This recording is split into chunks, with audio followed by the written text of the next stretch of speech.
छोड़ी के कबो जई है नहीं बड़ी जिदी होई। सुन सुन शहर यारवा पाकिस्तानियन के दीदी हई। सुन सुन शहर यारवा पाकिस्तानियन के दीदी हई। आगे इंडिया से गईली एगो नथिया वाली सनिया, अरे कोई गो पाकिस्तान से भेजले बाड़ी कनिया।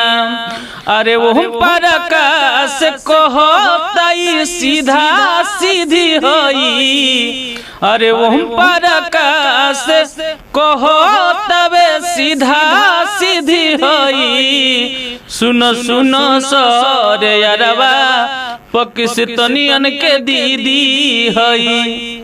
कि सारा दुनिया में भइले बाटे शोर हो, का करी सुन पाकिस्तान साला चोर हो। लिखल बाड़े विधाता जमन उहे विधि होई। अरे लिखल बाड़े विधाता जमन उहे विधि होई। सुन सुन शहर यारवा पाकिस्तानियन के दीदी हई। नमस्कार, वो देखल बानी भोजपुरिया माटी के लाल, हम बानी दिलीप कुमार। और उस वक्त बता दी कि जौन हमारे साथ में शख्स मौजूद बानी बाएं साइड में, यहाँ के लगातार गाना वायरल बा जौन की सीमा है तो जौन पाकिस्तान से इंडिया में यानी कि नोएडा में आयल बड़ी, उनका ऊपर यहाँ के गीत गोल बानी जौन की एकदम सही बैठ रहा बाटे।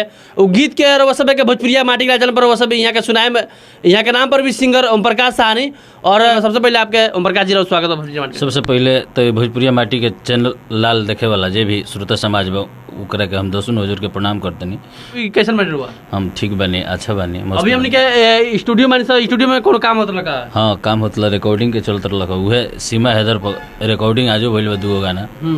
कि सारा दुनिया में भइले बाटे शोर हो, का करी सुन पाकिस्तान साला चोर हो। लिखल बाड़े विधाता जमन उहे विधि होई। बिल्कुल। अरे लिखल बाड़े विधाता जमन उहे विधि होई।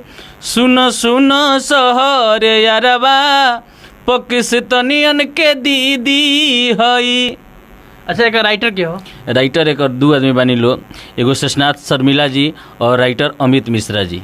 हाँ, दोनों आदमी ये गाना के सजैले बानी, लिखले बानी लो। और यूट्यूब पर गाना चैनल पर मिली? ये यूट्यूब पर मिली, आरके म्यूजिक गोपालगंज पर, आरके म्यूजिक लाइव और अनेक प्रकार के चैनल पर गोपालगंज के माध्यम से RK music live, RK music short video ये सब पर मिली। अरे इंडिया से गईली एगो नथिया वाली सनिया, अरे कोई गो पाकिस्तान से भेजले बाड़ी कनिया। अरे वो पर आकाश कहताई सीधा सीधी होई। अरे वो पर आकाश कहतबे सीधा सीधी होई। सुन सुन सर यारवा पाकिस्तानियन के दीदी हई। अच्छा ओम प्रकाश जी, रोबर नहीं लागत कि मतलब सीधा पाकिस्तान से नेपाल बॉर्डर होते हुए और बिना कोनो चेक पोस्ट पर जांच कैले पड़ताल कैले आ 4 लड़का के महतारी यदि अपना इंडिया में कहीं ना कहीं रोबर नहीं लागत जासूसी कहीं हो सकता? अब तो कोनो हमनी का अब जे कानून बा ई सब सरकार एकर पता जरूर खोज लगेबे करी। हमनी केंग खोज लगा सकत नहीं सर, हमनी केंग जानतनी सर। हमनी कोनो रोबर तरफ से कोनो सुविधा लागत? हां, हमरा तो लागत है कि प्यार के मामला बावे, वो